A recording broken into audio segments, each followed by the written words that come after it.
Listen, the Washington Mystics just put belt to ass on Angel Reese and the Chicago Sky. Sonia Citron was out there cooking with hot grease. Stir the pot, stir the pot. Keep cooking, Sonia. That was a show. Angel Reese just got clowned on national TV. Again. The Chicago Sky weren't just beaten by the Washington Mystics. They were publicly dismantled, 103-86. And while Angel Reese's stat sheet flashed a double-double, 22 points and 13 rebounds, the real story played out in brutal detail on the court. The Sky were sinking while she was in the game. Even the announcers couldn't help but laugh. Meanwhile, two Mystics rookies, Sonia Citron and Kiki Iriafen, didn't just show up. They made history, becoming the first rookie duo to each drop 20-plus points in the same game. So here's the uncomfortable question. Is Angel Reese actually dragging her team down? What unfolded on live TV was more than just a loss. It was a humiliation. Comment bounds if you think Reese is hurting her team. Let's get into it. Let's get it! Burn! Lack of awareness combined with a lack of ability to jump. Not great! Burn! Me bow, me bow, me bow, me bow, me bow, me bow, me bow. Yeah! Again! Do it for me. Me bound! Burn! Let's stop pretending stats equal success. Angel Reese can pile up all the double-doubles she wants, but the Chicago Sky are collapsing. Sitting at 7 wins and 19 losses, they're not just out of the playoffs, they're sinking deeper with each game. And here's the kicker. This 6-game losing streak started before Reese even returned from her back injury. So what exactly is she leading? 6 for 16, shot 35%, 22 points, 13 rebounds, got to the free throw line multiple times, 11 free throws for Angel Reese, but the bloopies were blooping, and oh boy, here we go. All right, we go, right, easy open layup, and a stoink right off the bottom of the backboard, and we're just asking for a foul. We're asking for a foul. We throw the ball off the bottom. That's like the bottom side of the backboard. Asking for a foul. No foul to be given in this current point in time. That Mystics game was a total meltdown. Sure, Reese tallied another double-double, but while she was on the floor for 28 minutes, the Sky's defense crumbled. The Mystics scored a devastating 52 points in the paint, a glaring indictment of Reese's role as the team's so-called interior anchor. Stats don't win games. Defense does. And Chicago didn't have any. Okay, new strategy, team. Angel, keep doing your part. Everyone else, go rebound her misses! Burn! If she keeps missing layups at this rate, she's gonna be serving buttermilk pancakes at Denny's. Butter? Did somebody say butter? Butter pecan! Burn! At a certain point, you just got to applaud greatness. A me-bound on her back? Are you kidding? Bang! Simon says, give me another pray-up. How about it? Bang! She really hit under the basket on a layup. Get this girl GPS. Bang! Everybody get up on your feet. It's time to meet and greet the most underpaid athlete. Bang! Here's the part that should haunt the Sky's locker room. Two rookies, Sonia Citron and Kiki Iriafen, absolutely torched Chicago. Citron went for 28. Iriafen added 22 and 10 rebounds. They didn't just outperform the Sky's veterans. They humiliated them. On their own court. On live TV. Listen, man, Kiki Iriafen got the better of her today. 22 points, 10 rebounds, 4 assists, 8 of 14 shooting. Man, Kiki stirring that pot on Angel today. Listen, the Chicago Sky are trash. In Washington Mystics, you are a 500 team fighting for the playoffs. You are scrapping to get into that playoffs, and I respect it. Led by 2 rookie all-stars, and Angel Reese had the nerve to say they have the best young core in the league. Even coach Tyler Marsh couldn't hide his frustration. He pointed directly at the team's failure to protect the paint, a direct jab at his front court, including Reese. And while she went 10 for 11 at the line, she shot a dismal 6 of 16 from the field. and picked up 5 fouls. Her presence wasn't dominant, it was detrimental. First of all, we all know the Indiana Fever had the best young core in the league with Aaliyah Boston and Caitlin Clark. Forget young core, that's probably the best duo, period. So, during that whole thing, when she said, yo, we the skyscrapers, best young duo in the league. When she said that, I told y'all, we all knew CC and AB was better. That's not even a conversation. I said, wait a second. Are y'all sure, Angel, are you sure you and Camila are better than Sonia, Citron, and Kiki? The last I checked, the Washington Mystics had 2 rookies that made the All-Star team.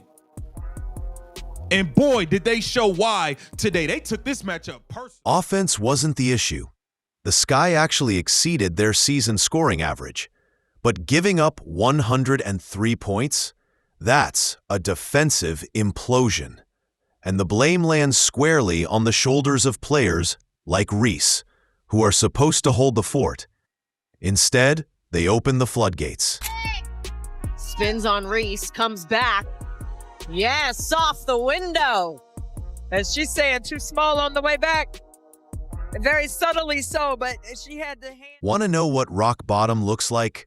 Try getting dunked on, taunted, and hit with a too small gesture on national TV, all in one play. That's what happened to Reese in the first quarter, when Shakira Austin scored on her and sent a message the whole arena and the internet couldn't miss. Shakira Austin going at him. Everybody's just going at him. The Chicago Sky are food. And I mean, it's just embarrassing to the point where it's like, you, like, as a Sky fan, y'all are probably happy y'all lost by less than 20 points today. And that is embarrassing. That is ridiculous. Y'all getting popped, bro. Y'all not just losing. Y'all getting smoked by 20 and 30 and 40 and almost 50. Bro, y'all are terrible. Something has to change. Something has to change. Austin's taunt wasn't just trash talk. It was a statement. A declaration that Reese isn't ready to anchor any defense worth watching. And when the commentators spotlighted the moment, it turned into the most humiliating highlight of the night. Listen to this. We have the commentators that are actually laughing at this. To be able to attack and finish inside, and Washington has done that incredibly well so far. Reese missed the first one, still with it blocked. Give this one to... We have commentators laughing at this. Washington has done that incredibly well so far. Reese missed the first one, still with it blocked. They realized that they were laughing and then quickly stopped themselves like, oh, I can't laugh. I'm live right now.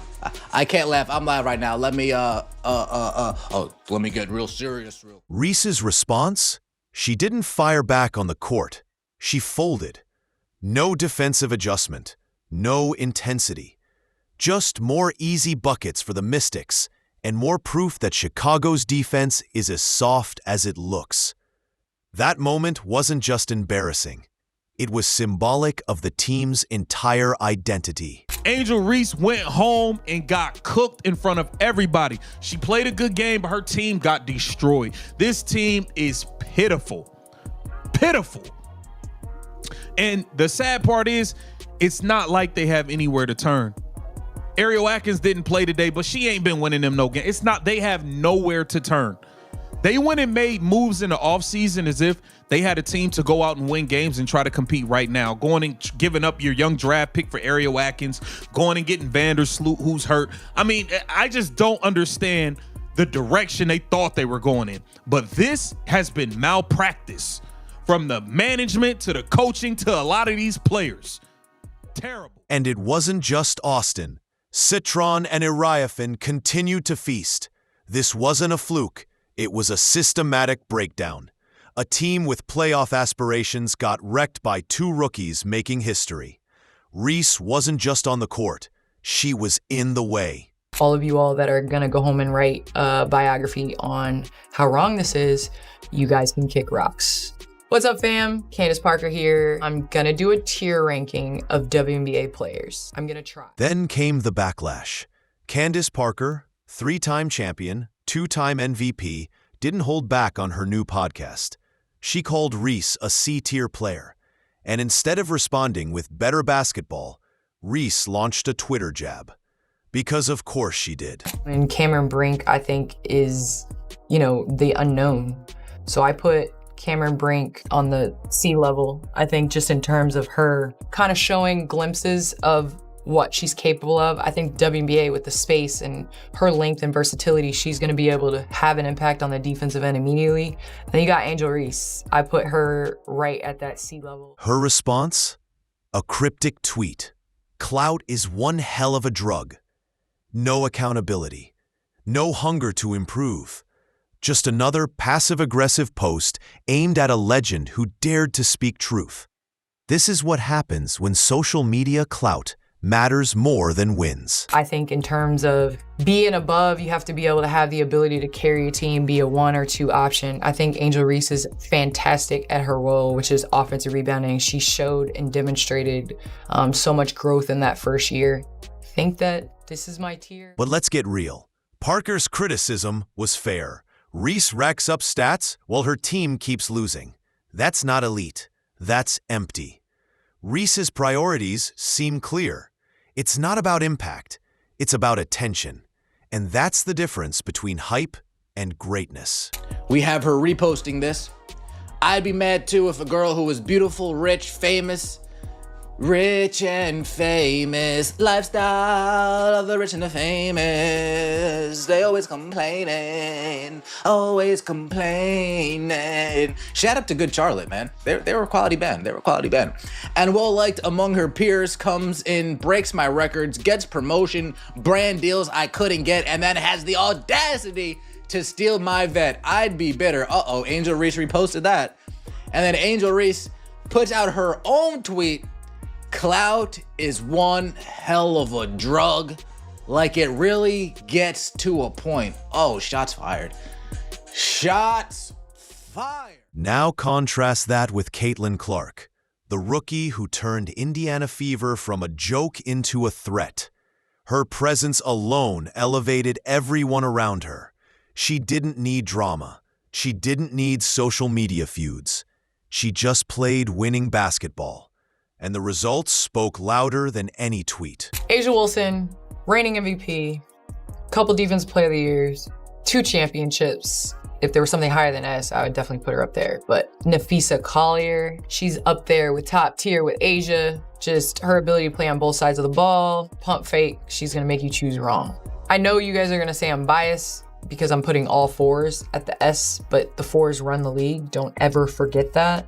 Brianna Stewart, the versatility, reigning champion from last year. She's got 3 of them things. I don't think there's any debate with that. Look at Sophie Cunningham in Indiana. Quietly effective, drama-free, a real team player.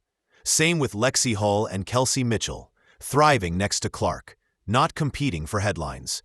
They're building something real, while Chicago builds excuses. This is where it gets tricky. Caitlin Clark is at an A level.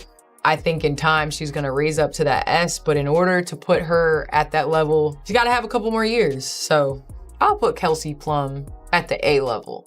2-time champ, now took on the challenge to be #1 option in LA. I would say KP is definitely in that tier. I would love to put Sabrina Ionescu in that A range. She got that elusive championship. She's one of the best shooters in the WNBA, if not the best shooter in the WNBA. This league is shifting. 2025 belongs to teams that value chemistry, leadership, and growth. Not just empty box scores. Aaliyah Boston, Candace Parker, Caitlin Clark. They're shaping the future. And none of them need internet beef to prove their worth. And yet again, her fans have talked her into another one-sided beef. The other side doesn't know that they're beefing, but as far as Angel Reese is concerned, as far as the Reese's Pieces are concerned, oh, it's beef and it is on site. The last one-sided beef, you guys know.